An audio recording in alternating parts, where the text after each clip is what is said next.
Mi nombre es Esperanza Sánchez y tengo 81 años. He vivido muchas cosas en esta vida, demasiadas quizás, pero hay algo que nunca dije en voz alta, algo que guardé en lo más profundo de mi alma, como quien esconde una herida que nunca sana del todo. Hoy, en esta tarde, en la que el silencio de mi casa me envuelve, en la que el sol entra apenas por la ventana y mis manos tiemblan al sostener esta taza de café, decidí hablar, no porque espere comprensión o justicia, no porque quiera venganza o redención, sino porque siento que si no lo hago ahora, este dolor se irá conmigo a la tumba, y con él también la verdad de tantas mujeres que, como yo, aprendieron a sobrevivir callando. A veces me preguntan por qué no contesto antes lo que viví. La respuesta es sencilla y al mismo tiempo insoportablemente dolorosa, porque nadie quería escucharlo. Porque cuando era niña, mis lágrimas eran incómodas, mis palabras eran demasiado pesadas y mi verdad era peligrosa. En aquella época y en aquel pueblo perdido entre cerros y caminos de tierra, una buena mujer era la que no preguntaba, no se quejaba, no levantaba la voz. Yo crecí con esas reglas, respirándolas como si fueran el aire mismo. Y aunque hubo momentos en los que quise gritar, siempre había un silencio más grande que yo, un silencio impuesto, un silencio heredado. No nací para hablar, nací para aguantar. Vivíamos en una casita humilde en las afueras de San Luis Potosí, con techo de lámina que retumbaba con la lluvia y paredes de adobe que se agrietaban con el paso del tiempo. Mi madre era una sombra delgada, siempre con un delantal sucio y la mirada perdida. Mi padre, bueno, de él hablaré después. Hoy quiero hablar de ella, de la que todos llamaban la Santa. Mi abuela, doña Ramona, una mujer de moño apretado, manos de maíz y rosario en el cuello, que caminaba lento pero firme, que sabía curar con hierbas y callar con los ojos. Todos en el pueblo la respetaban. Decían que era buena, que era sabia, que era fuerte, y quizás sí lo fue. Pero conmigo fue otra cosa.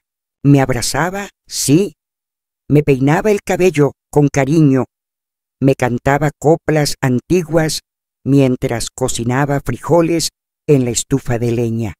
Y cuando mi padre no estaba, me hablaba suave, como si quisiese cuidar un pedazo de mí que todavía no se había roto. Pero cuando él volvía, su mirada cambiaba. Ya no había voz, ni manos tibias, ni canciones. Había silencio, y ese silencio fue lo que más me dolió. Durante años me pregunté por qué si ella sabía, por qué sabía, porque escuchaba, porque lo veía todo, porque una abuela no es ciega, porque sus manos temblaban cuando me curaba los moretones, porque evitaba mi mirada cuando me encontraba llorando, porque me susurraba, ya pasará, hijita, con una voz que no creía ni ella misma. Nunca me defendió, nunca dijo nada, nunca se interpuso, y eso fue lo que me quebró por dentro, porque una cosa es el dolor que viene del golpe, y otra muy distinta es el dolor que viene del abandono. Hoy, tantos años después, no tengo ya miedo de decirlo.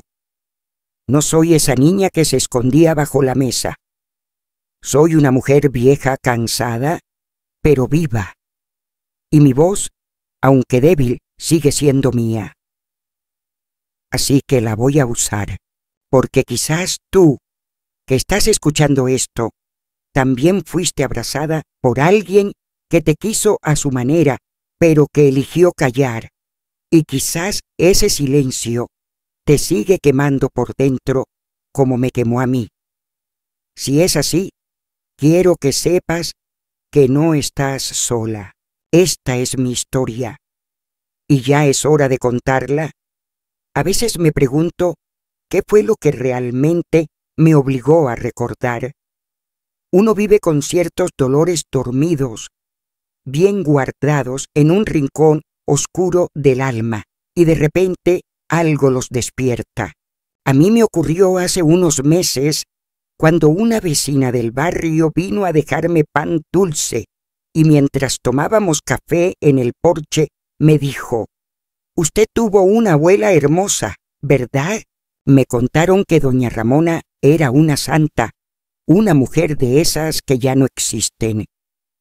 Yo sonreí, no dije nada, porque ya a esta edad he aprendido que hay mentiras que es mejor dejar pasar.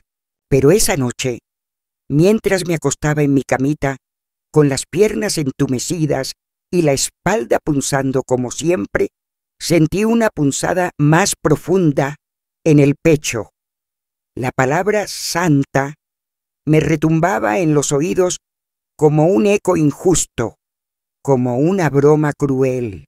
Y entonces, como si una grieta se abriera de nuevo, las imágenes comenzaron a regresar una por una, no como recuerdos vagos, sino como escenas nítidas que me atravesaban como agujas. Recordé su voz, su perfume a ruda y canela, sus manos arrugadas, su rosario colgando del cuello, y sobre todo recordé sus abrazos, esos abrazos que solo venían cuando él no estaba en casa. Mi padre se llamaba Anselmo. Era un hombre de pocas palabras y muchos silencios pesados. No era un borracho como otros hombres del pueblo, no gritaba en la plaza ni andaba con mujeres, pero eso no lo hacía menos cruel. Era un hombre que daba miedo sin necesidad de levantar la voz. Su autoridad se sentía como una sombra que se posaba en cada rincón de la casa. Cada vez que se acercaba, el aire cambiaba. Mi madre agachaba la cabeza, yo contenía la respiración, y mi abuela fingía que no pasaba nada. Nunca hubo golpes visibles en los primeros años, pero sí hubo miradas que helaban la sangre, castigos injustos, puertas cerradas con llave y una tensión constante que no necesitaba explicación. Yo era una niña cuando empecé a entender que algo andaba mal, pero no sabía cómo nombrarlo. Solo sabía que la casa se volvía más oscura cuando él entraba, aunque el sol brillara fuerte afuera. Solo sabía que la abuela me abrazaba fuerte por las tardes cuando él se iba a la cantina o al campo y me decía cosas dulces al oído que no repetía cuando él estaba cerca. Me acariciaba el pelo, me daba dulces de piloncillo, me decía que yo era su niña preferida. Pero cuando él regresaba, me soltaba la mano como si le quemara. A veces ni me miraba. Cambiaba el tono de voz, se encerraba en la cocina, se ponía a rezar frente al altarito como si nada hubiera pasado. Yo no entendía por qué. ¿Qué era lo que la asustaba tanto? Ella era la mayor de la casa. Había criado a mi papá y a sus 6 hermanos, había enterrado a 2, había sobrevivido a enfermedades, sequías y a la muerte de su esposo. Siempre me contaban que era una mujer fuerte, una columna. Pero conmigo no fue una columna, fue una pared muda. Había noches en las que yo me despertaba llorando por alguna pesadilla o por algo peor que no me atrevo todavía a ti a nombrar, y ella entraba a mi cuarto, me cubría con una manta, se sentaba a mi lado y me decía bajito: «Duerme, hijita, ya pasará». Pero eso era todo. Nunca preguntaba qué había soñado. Nunca quería saber. A la mañana siguiente se comportaba como si nada. Me hacía tortillas, me peinaba las trenzas, me decía que el cielo premiaba a las niñas buenas que no hablaban de cosas feas. Y yo me tragaba todo eso porque no tenía otra opción. ¿A quién le iba a contar? ¿A mi madre, que apenas si hablaba y vivía como un fantasma esperando la próxima orden de mi padre? ¿A la maestra de la escuela, que decía que yo era callada pero obediente? ¿A Dios, al que le rezaba todas las noches para que hiciera que mi papá desapareciera? No, la única persona a la que yo hubiera podido decirle algo era a ella, a mi abuela, pero ella eligió no escuchar. Eligió abrazarme solo cuando era seguro. Eligió limpiarme las lágrimas, pero no preguntar de dónde venía. Yo me aferraba a esos abrazos como un ahogado a una tabla, porque eran lo único tibio que tenía. Pero a la vez, en algún rincón profundo de mi ser, yo sabía que había algo falso en todo eso, algo torcido, como si ese cariño viniera con una condición: te quiero, pero cállate. Esa dualidad me marcó para siempre, porque una niña necesita que la quieran sin condiciones, y yo solo recibía amor en las horas en que él no estaba. Una vez, cuando tenía como 10 años, me atreví a decir algo. No mucho, apenas unas palabras en voz baja. Le dije: abuela, tengo miedo de papá. Ella me miró por un segundo, bajó los ojos y respondió: no digas eso, tu papá es duro, pero te quiere. Luego se fue a rezar, y yo me quedé ahí, con el miedo creciendo dentro de mí como una raíz envenenada. Desde ese día entendí que mis palabras no tenían lugar, que la verdad dolía más que el silencio, y que incluso quienes decían amarte podían ser cómplices del dolor si no hacían nada. El día en que todo cambió fue mucho después, pero esa noche en particular, la noche en que volví a recordar todo esto, por culpa de ese comentario inocente sobre la santidad de mi abuela, me quedé despierta hasta tarde. Escuché el tic-tac del reloj, el zumbido del ventilador viejo, el ladrido lejano de los perros. Me levanté, fui a buscar una foto vieja, una en la que estoy yo de niña, mi abuela detrás de mí con la mano en mi hombro, mi madre a un lado con los ojos tristes. Miré esa foto por largo rato y entonces lloré, no como una anciana que recuerda con melancolía. Lloré como aquella niña que no pudo hablar. Lloré por todos los abrazos que no significaban lo que yo creía, por todas las veces que creí que me protegían, cuando en realidad me estaban dejando sola. Lloré por el silencio, el de ella, el mío, el de todas, y esa fue la noche en que decidí que tenía que contar esta historia, porque si hay algo más peligroso que el golpe, es el silencio que lo encubre, porque quizás entre quienes escuchan estas palabras hay otra mujer que también fue abrazada por alguien que nunca dijo nada, y quizás, como yo, necesita entender que no fue su culpa, que merecía más, que aún merece más. A medida que los años pasaban, el ambiente en esa casa se volvió más denso, más pesado, como si el aire mismo se hubiera contaminado con los secretos que nadie se atrevía a decir. Yo ya no era una niña pequeña, pero tampoco era aún una mujer, y sin embargo, sentía en mi cuerpo una tensión constante como si viviera en un campo minado, donde cada paso en falso podía desencadenar una tormenta. Mi padre seguía siendo el mismo hombre duro e inaccesible, pero su mirada se volvió más fría, su presencia más invasiva y su control sobre cada rincón de la casa más absoluto. Nada se movía sin su aprobación. Mi madre seguía arrastrando los pies por la cocina, repitiendo los mismos gestos de siempre como una sombra incapaz de rebelarse. Y mi abuela, esa figura que durante años había sido mi único consuelo, parecía haber sellado su alma con un candado invisible.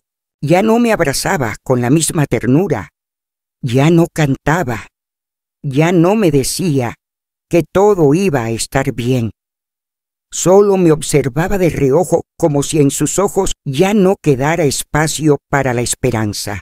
Lo que nunca nadie se atrevía a decir en voz alta empezó a hacerse visible en mi cuerpo. Había noches en que me encerraba en el baño, no por necesidad, sino por miedo. Me miraba al espejo y me costaba reconocerme. Sentía que mi rostro se estaba endureciendo antes de tiempo, que mi piel ya no era la de una niña, que mis ojos estaban siempre alertas, sospechosos de todo. No me atrevía a contarle a nadie las cosas que empezaban a pasar cuando él me pedía que me quedara sola con él en la casa. Nadie hablaba de eso, nadie preguntaba. Las mujeres de mi familia sabían vivir con el peso de lo innombrable. Yo también aprendí. La abuela tenía una costumbre. Se levantaba antes que todos, preparaba el café y ponía la radio bajito mientras molía el maíz para las tortillas. Yo solía despertarme con ese sonido familiar. Era lo único que todavía me daba una mínima sensación de normalidad. Pero llegó un momento en que incluso eso empezó a desvanecerse. Una mañana me levanté más temprano de lo habitual y la encontré sentada en la cocina, con los codos sobre la mesa y la cabeza entre las manos. Estaba llorando en silencio. Fue la primera vez que la vi llorar. No lo hice notar. Me quedé de pie en la puerta, en pijama, sin hacer ruido, como si yo también fuera parte del mobiliario de esa casa muda. Quise acercarme, tocarle el hombro, decirle que yo también necesitaba llorar, que yo también estaba rota por dentro, pero no me atreví. Me di la vuelta y regresé al cuarto. Me metí en la cama como si pudiera borrar lo que había visto, pero no lo olvidé. Ese día entendí que ella sabía. No era ignorancia lo suyo, ni inocencia, ni distracción. Era otra cosa. Era una especie de resignación tan profunda que ya ni siquiera se molestaba en fingir que todo estaba bien. Y aún así, aunque sabía, no hacía nada, no movía un dedo, no alzaba la voz. Y eso me dolía más que cualquier otra cosa, porque de mi padre podía esperar dureza, frialdad, incluso crueldad, pero de ella, de quien un día me cantó al oído y me dijo que siempre estaría conmigo, de ella no esperaba traición. Y sin embargo, cada día que pasaba sin que dijera nada, sin que hiciera nada, lo sentía como una puñalada. En la escuela era otra historia. Me convertí en la niña silenciosa del fondo del salón. No levantaba la mano, no participaba, no me reía. Tenía buenas calificaciones porque estudiar era mi única forma de escapar, aunque fuera por unas horas, del infierno de mi casa. A veces la maestra me llamaba para hablar. Me decía que yo tenía potencial, que debía esforzarme para salir adelante, que algún día podría tener una vida distinta. Yo asentía, pero por dentro me reía amargamente. ¿Qué sabía ella de lo que era vivir con miedo? ¿Qué sabía de fingir cada día que todo estaba bien para que nadie hiciera preguntas? Porque aprendí rápido que cuando una niña como yo hablaba de más, los adultos se incomodaban, cambiaban de tema, decían que era fantasía, que era mejor no meterse en lo que no les correspondía. Así que aprendí a callar, a sonreír cuando me miraban, a mantener la espalda recta y los labios sellados. Las noches eran lo peor, cuando la casa se quedaba en silencio, cuando las luces se apagaban y cada uno se refugiaba en su cuarto, yo me quedaba despierta, con los ojos clavados en el techo, escuchando cada crujido, cada paso, cada respiración. Vivía en un estado de alerta permanente. A veces pensaba que enloquecería, y en esas noches la figura de mi abuela pasaba por el pasillo con su camisón largo y su cabello recogido. A veces me asomaba por la rendija de la puerta y la veía rezando frente al altar. Le hablaba a la Virgen con devoción, le pedía salud para la familia, pan en la mesa, protección para todos, pero nunca la oí pedir justicia. Nunca la oí mencionar lo que ocurría puertas adentro, lo que ella misma había visto. Yo me preguntaba si acaso pensaba que con rezar todo se resolvería, si pensaba que el cielo iba a actuar donde ella no se atrevía. Un día, cuando ya tenía 13 años, escuché a mi madre y mi abuela discutir en la cocina. Era raro. Mi madre casi nunca alzaba la voz, pero esa vez la oí decir con firmeza: «Tú sabes lo que hace mamá, no lo niegues». La abuela respondió con algo que no pude entender del todo, pero capté las palabras familia, vergüenza, Dios sabrá. Me quedé paralizada en el pasillo, pegada a la pared. Mi corazón latía tan fuerte que sentía que se me iba a salir por la boca. No supe cómo terminó esa conversación. Solo sé que, desde ese día, mi madre se volvió aún más callada, más ausente, y mi abuela más fría. Fue como si las dos hubieran decidido enterrar el tema para siempre, como si lo que estaba pasando no fuera suficientemente importante para romper la fachada de familia buena y decente que mostraban al mundo. Pero yo no podía enterrarlo, porque lo llevaba dentro, porque cada gesto, cada palabra, cada silencio, cada paso de mi padre por el pasillo me recordaba que mi cuerpo ya no me pertenecía. Me convertí en una muchacha desconfiada, con el alma hecha pedazos, con la mirada huidiza. Y lo peor era que, a pesar de todo, aún ansiaba el cariño de mi abuela. Aún esperaba que, una mañana, me tomara de la mano y me dijera: «Ya basta, ya no más, vamos a hacer algo». Pero ese día nunca llegó, y el cariño que tanto valoré se transformó en una herida abierta, porque no hay nada más doloroso que saber que alguien pudo haber hecho algo por ti y eligió no hacerlo. Los días pasaban y yo ya no era la misma. Me volví más dura, más cerrada. Aprendí a sobrevivir, a fingir, a ocultar lo que pasaba como si fuera parte de una vida que no me correspondía. Pero por dentro, cada vez que veía a mi abuela pasar por mi lado sin mirarme a los ojos, algo se me rompía un poco más. Y así fue como empecé a entender que no todas las violencias llevan gritos, que hay otras más silenciosas, más lentas, que matan igual, como el abandono, como el silencio de una abuela que un día me abrazaba y después me soltó. Fue cerca de mis 14 años cuando empecé a entender que lo que yo había vivido no era simplemente una infancia difícil, como algunas mujeres mayores decían en la plaza, ni tampoco un castigo divino por no haber sido buena hija. No, lo que vivíamos en esa casa no era normal, no era justo, no era vida. Pero lo más doloroso de comprender no fue el maltrato en sí, ni siquiera los abusos que yo ya había comenzado a aceptar como parte de mi realidad, como una especie de tormenta que simplemente había que aguantar con los dientes apretados hasta que pasara.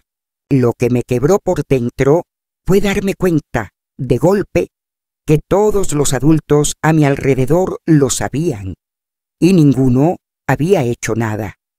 Esa realización no llegó en una escena dramática ni con gritos.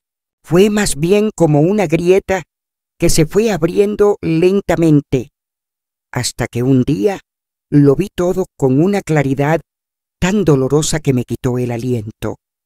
Recuerdo perfectamente cuándo ocurrió. Fue una tarde nublada, de esas en las que el calor se queda atrapado bajo las nubes y uno no puede ni respirar bien.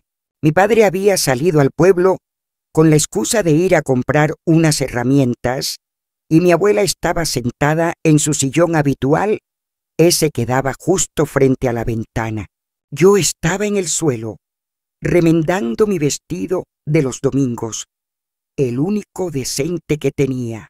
En eso entró una vecina, la señora Lucrecia, una mujer robusta que siempre traía algo entre manos, tortillas para vender, remedios de plantas, chismes del barrio.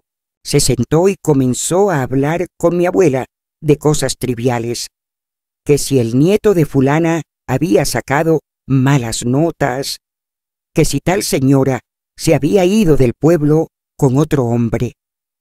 Yo seguía cosiendo en silencio, fingiendo que no escuchaba.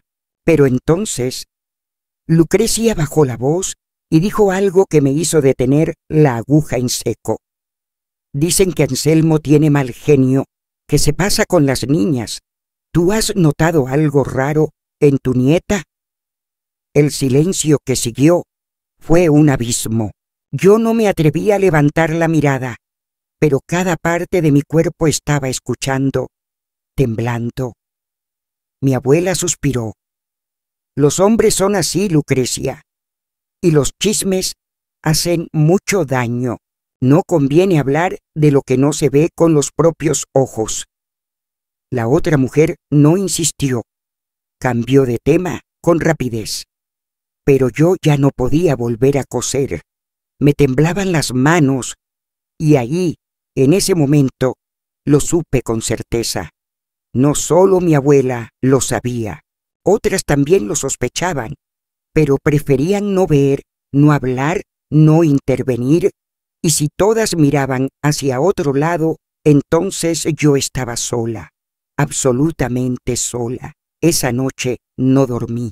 Me senté junto a la ventana y me quedé mirando el campo oscuro, preguntándome por qué nadie hacía nada.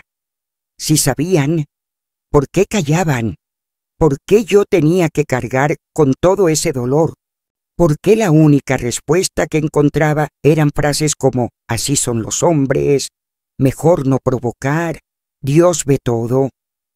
Empecé a pensar que si yo me moría, ni siquiera habría escándalo, que si desaparecía, la gente diría que algo habré hecho, que si contaba lo que ocurría en esa casa, me acusarían a mí de romper la familia, de inventar, de exagerar, porque en ese pueblo y en ese tiempo, una niña callada valía más que una que decía la verdad. Y entonces, como ocurre con las heridas cuando se infectan, mi tristeza se convirtió en rabia. Empecé a ver las cosas de otro modo. No me sentía más víctima solamente, también me sentía testigo, testigo de la cobardía de los demás, de la hipocresía de los rezos sin acción, de los abrazos que solo se daban a medias. Ya no me dolía solo lo que me hacía mi padre, sino también lo que no hacían mi madre y mi abuela. Empecé a notar cada pequeño gesto con otra mirada. Cuando mi madre me servía la sopa, sin mirarme a los ojos, cuando la abuela me acariciaba el cabello, pero luego cambiaba de tema, cuando las vecinas me evitaban en el mercado, como si yo fuera un espejo donde no querían reflejarse, porque sabían, porque todas sabían, pero yo era la única que cargaba con la vergüenza. Un domingo, en la misa, el cura habló del pecado del escándalo. Dijo que hay cosas que es mejor mantener dentro del hogar, que no todo se debe decir, que las buenas mujeres cuidan el honor de sus familias.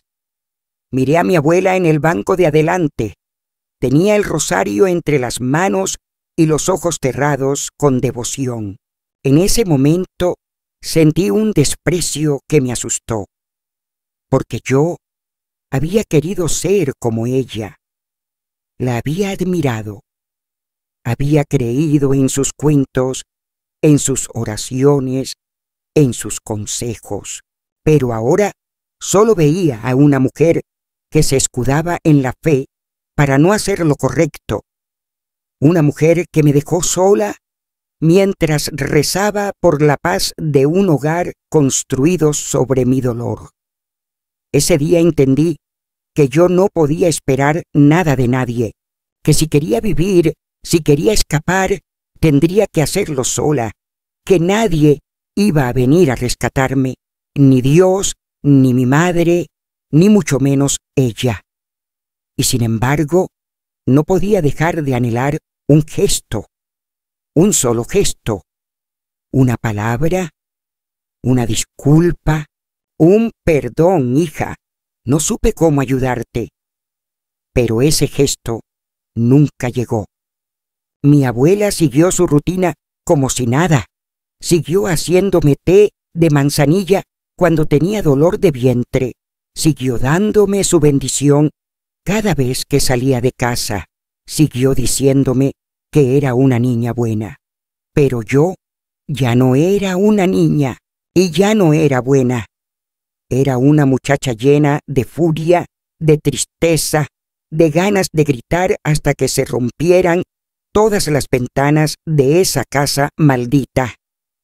Pero no grité, porque aún no tenía voz, porque el miedo todavía me ataba, porque todavía había una parte de mí que creía que quizás merecía lo que vivía. Fue en ese cruce de sentimientos, el dolor, la rabia, la soledad, la desesperanza, que nació mi primer pensamiento de escape. Ya no era solo una fantasía infantil de irme lejos, sino un plan silencioso que empezaba a tomar forma. Ya no quería sobrevivir, quería vivir. Y para eso tenía que salir de ahí. Pero antes de hacerlo, tendría que enfrentar muchas cosas más, porque el infierno no había terminado, y lo más duro aún estaba por venir. Los meses que siguieron a ese despertar interior fueron los más largos y densos de toda mi adolescencia. Cada día pesaba como un año, cada silencio como una condena, y cada gesto indiferente de mi familia como una nueva traición. Yo ya no era la niña ingenua que esperaba abrazos después del dolor ni promesas vacías envueltas en oraciones. Había dejado de creer en la bondad pasiva, en esa forma de cariño tibia y silenciosa que solo servía para mantener las apariencias. En esa casa no existía el amor, solo la costumbre, la obediencia ciega y una falsa tranquilidad que se lograba al precio de nuestro sufrimiento. A esa altura yo ya no tenía dudas de lo que ocurría. Mi padre, ese hombre que los vecinos aún saludaban con respeto, no era un padre, era un verdugo, un ladrón de almas. Y mi madre y mi abuela eran sus cómplices, aunque nunca hubieran levantado una mano contra mí. La rutina era un guión sin alma. Me despertaba antes del amanecer, lavaba la cara en el lavamanos de piedra donde el agua estaba siempre helada, ayudaba con el desayuno y después me iba caminando a la escuela, aunque muchas veces fingía que iba solo para tener unas horas de libertad lejos de esa casa. A veces me escondía en la parte trasera de la iglesia, donde las viejas almacenaban flores marchitas, y me sentaba ahí, respirando el olor a humedad, a cera derretida, a polvo antiguo. Era mi cueva, mi único refugio.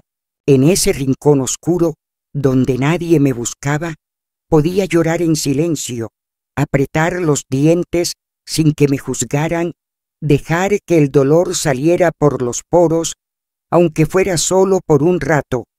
La escuela ya no me interesaba. Nada me interesaba. Solo quería huir, pero aún no sabía cómo. Mientras tanto, en casa, todo seguía igual, o peor. Mi padre se volvía más controlador, más invasivo. No toleraba que saliera sin avisar, que hablara con extraños, que me riera demasiado fuerte. Me observaba con ojos que no eran de padre, sino de dueño, y esa mirada me seguía a todas partes, como una sombra oscura que se posaba sobre mi espalda.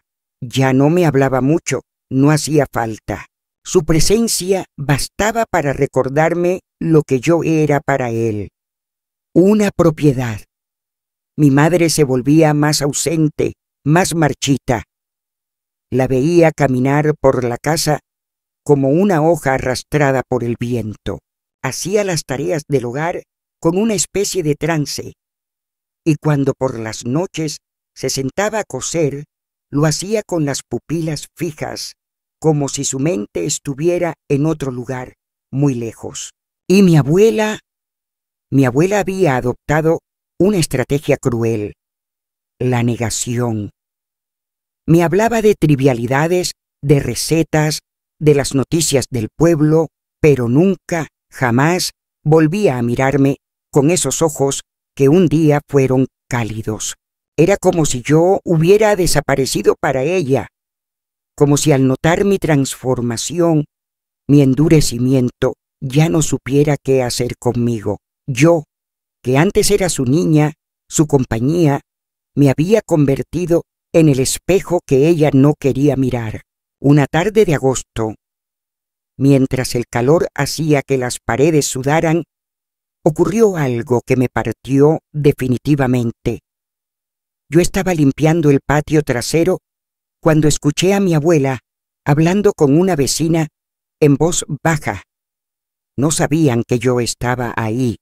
La señora comentaba algo sobre una muchacha del barrio vecino que había desaparecido y que luego regresó con la barriga hinchada, según decían, por culpa de un pariente. La abuela respondió con su voz seca, cansada, pero firme. Esa niña se dejó. Cuando una no se defiende, después no venga a llorar.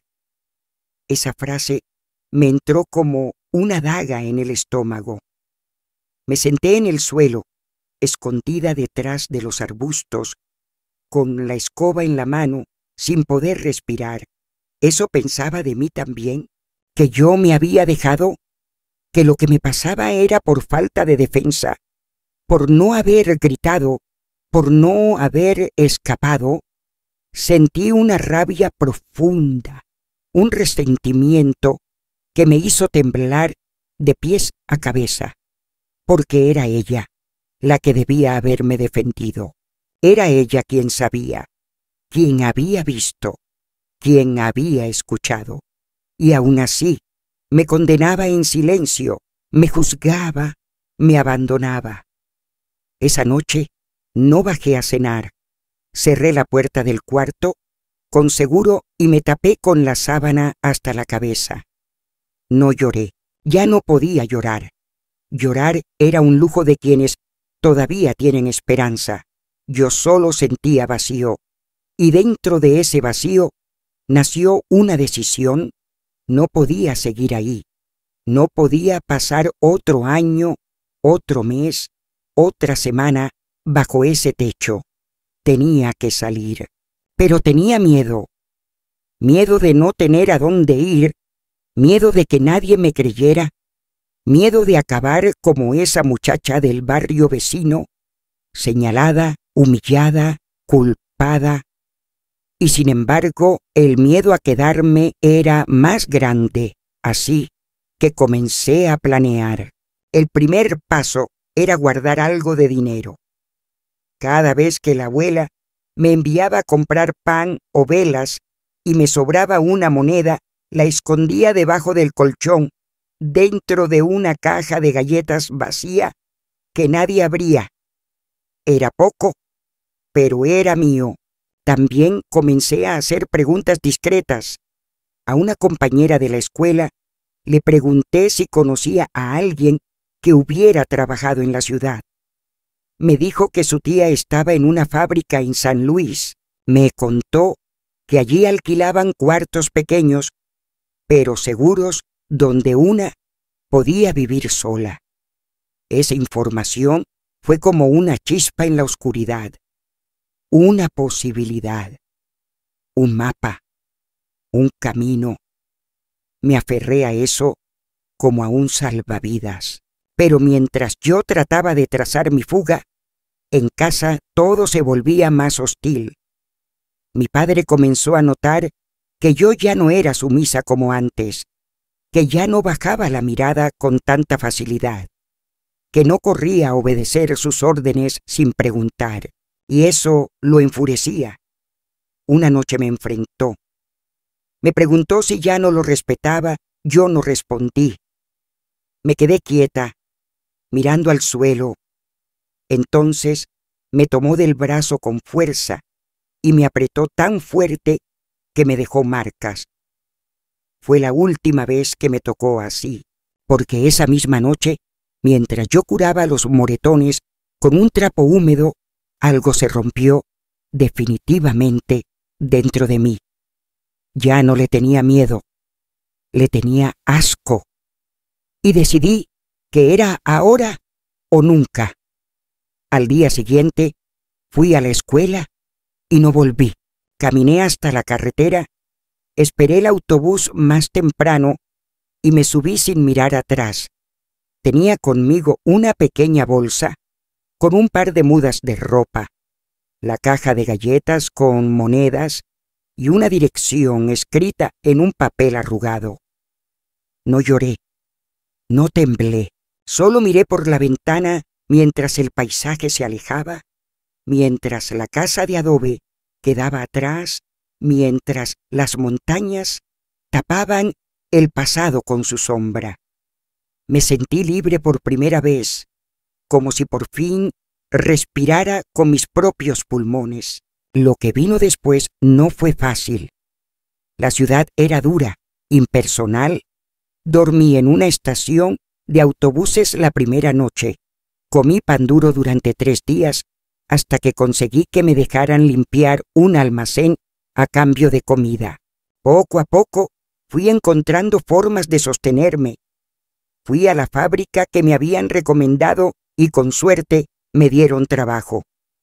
Compartí cuarto con otras 3 chicas. Aprendí a moverme entre desconocidos, a esconder mi historia, a inventarme otra. Porque una muchacha como yo no podía contar de dónde venía.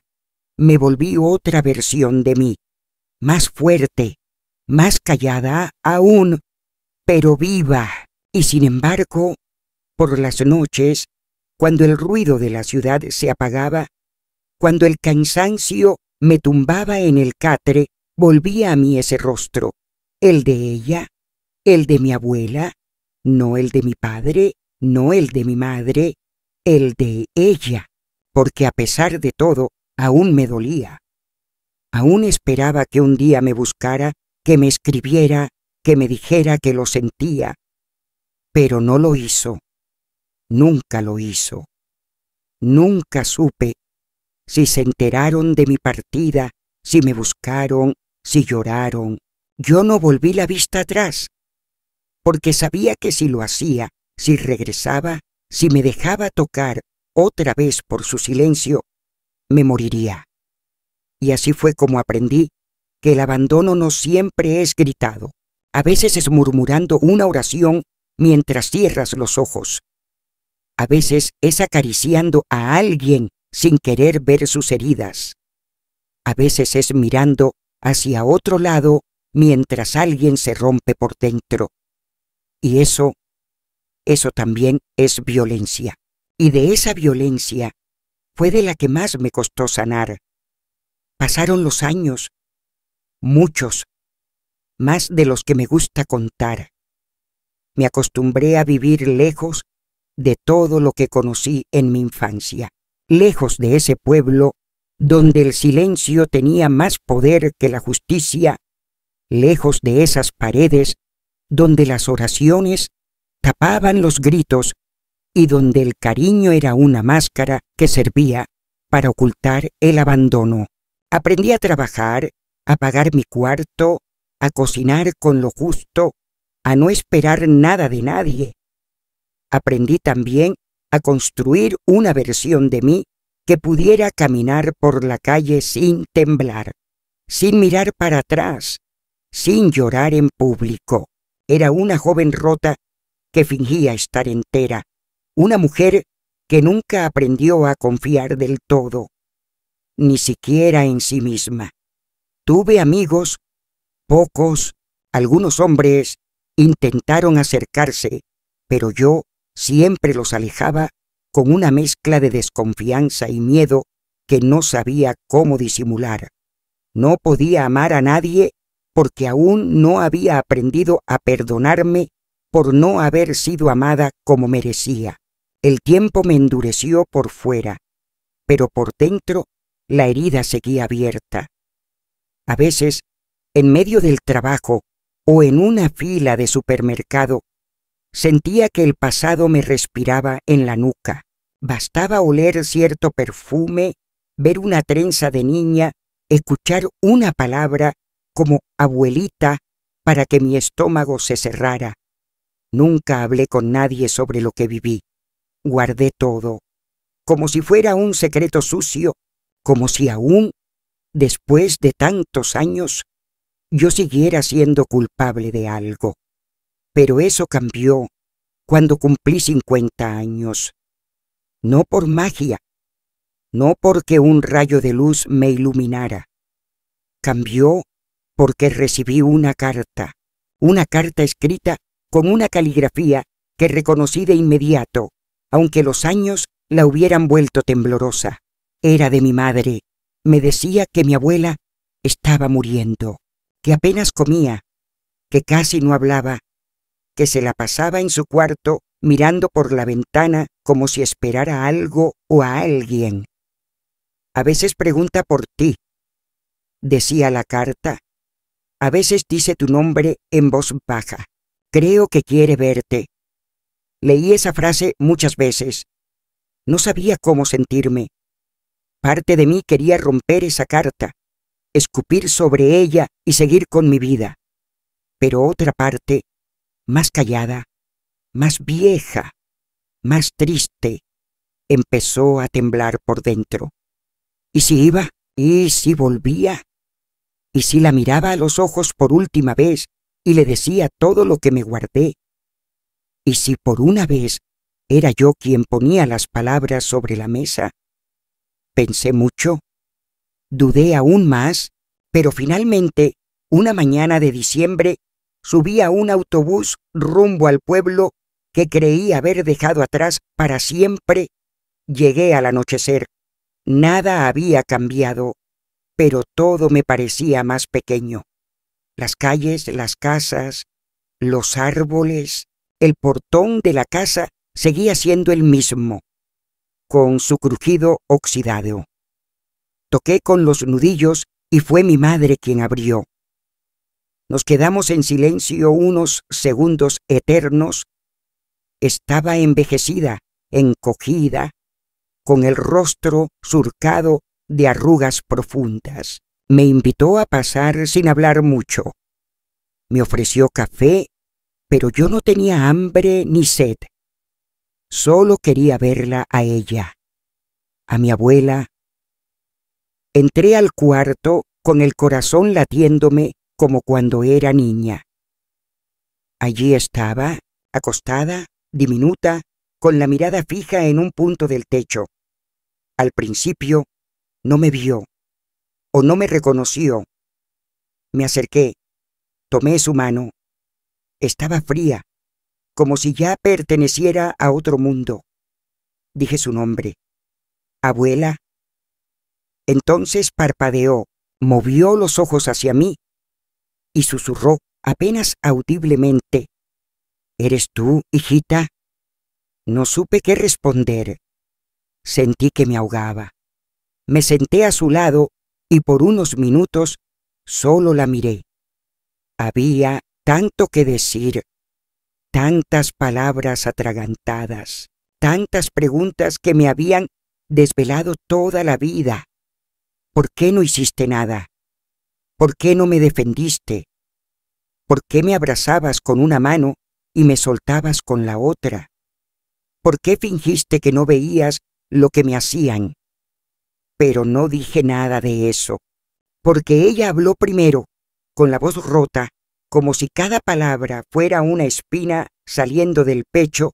Me dijo: yo sí sabía, siempre supe, pero tenía tanto miedo, hija, miedo de él, miedo de destruir lo poco que quedaba de nuestra familia, miedo de que te pasara algo peor si yo decía algo. Me equivoqué, sé que me equivoqué. Cerró los ojos y una lágrima rodó por su mejilla. Yo solo quería que sobrevivieras. Esa frase me atravesó como una lanza, porque durante años la odié por no haber hecho más, pero nunca la imaginé temblando, paralizada, sintiéndose inútil. Nunca la vi como una mujer tan bien atrapada, tan bien herida, tan bien callada por generaciones de sumisión. Entonces algo dentro de mí se quebró. Lloré. Lloré por todo lo que no lloré en su momento. Lloré por la niña que fui, por la adolescente que huyó, por la mujer que aprendió a desconfiar del amor. Y ella también lloró. Lloramos las dos, no como nieta y abuela, sino como dos mujeres rotas que por fin podían verse sin disfraces. No la perdoné en ese instante. No fue tan simple. Pero por primera vez entendí. Por primera vez sentí que mi dolor no había sido del todo invisible, que su silencio también había sido una forma de herida. No me pidió perdón como yo lo soñé tantas veces. No me abrazó como cuando era niña, pero me miró con unos ojos cansados que decían más que cualquier palabra.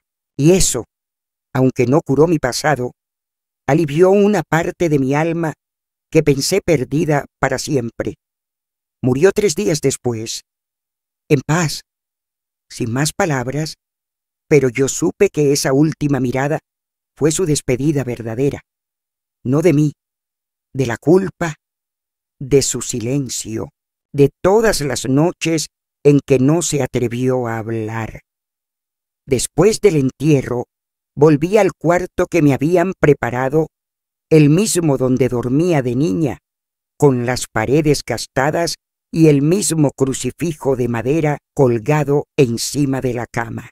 Era como haber entrado en un túnel del tiempo, pero en lugar de sentir nostalgia, sentía una especie de paz inquietante, como si algo se hubiera desanudado dentro de mí, como si el peso que arrastré durante tantos años hubiera encontrado, si no una redención, al menos una grieta por dónde empezar a salir.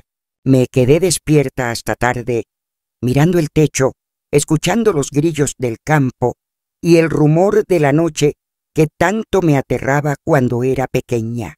Recordé todas las veces que lloré en silencio bajo esa misma sábana, esperando un milagro que nunca llegó, y me di cuenta de que ya no era esa niña, que ya no tenía miedo, que ya no esperaba. El pueblo había cambiado poco. Las mismas caras, los mismos chismes, las mismas calles polvorientas. Algunas vecinas, al verme pasar, me miraban con una mezcla de sorpresa y culpa mal disimulada. Otras fingían no reconocerme. Nadie preguntó nada, pero todas sabían por qué había vuelto. Porque en lugares como ese, los secretos no se guardan en la oscuridad, se guardan a plena luz del día, entre susurros y silencios que pesan más que los gritos, y aún así yo no sentí odio, solo cansancio. El tipo de cansancio que no viene del cuerpo, sino del alma. Ese que llega cuando uno por fin ha dicho lo que tenía que decir, cuando ya no queda más por esconder. Al tercer día hice mi maleta. No era mucho lo que llevaba. La misma ropa que usé para el viaje, algunos recuerdos que mi madre insistió en darme, una peineta vieja de mi abuela, una fotografía en blanco y negro de nosotras en la cocina y una sensación extraña de cierre. No dije adiós, simplemente salí. Caminé hasta la estación de autobuses sin mirar atrás. Mientras el camino pasaba ante mis ojos, pensé en todo lo que me había costado llegar a ese punto. No era paz lo que sentía exactamente, pero sí un tipo de descanso, como si hubiera terminado de leer el capítulo más largo y más triste de mi vida. Ya de vuelta en la ciudad, volví a mi rutina, pero algo en mí había cambiado. Comencé a hablar, no con todo el mundo, no a gritos, no en público, pero empecé a contar mi historia. Primero a una amiga del trabajo que siempre me escuchaba sin juzgar, después a una mujer en un centro comunitario que me invitó a un grupo de apoyo, y luego a un pequeño grupo de chicas jóvenes que buscaban entender cómo romper con los ciclos de violencia. Al principio me costaba. Mi voz temblaba. Sentía que me exponía, que me desnudaba frente a extraños. Pero poco a poco fui encontrando fuerza en cada palabra que salía de mi boca, porque descubrí que al contar lo vivido, no solo me liberaba yo, también les daba a otras mujeres la posibilidad de reconocer su propio dolor, de nombrarlo, de enfrentarlo.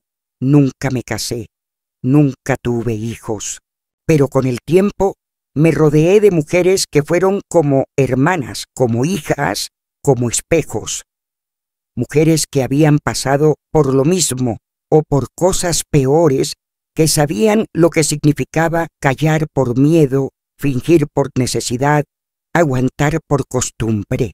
Con ellas aprendí que el amor verdadero no siempre viene de la sangre, que la familia se puede elegir y que sanar no es un destino, sino un camino que se recorre cada día.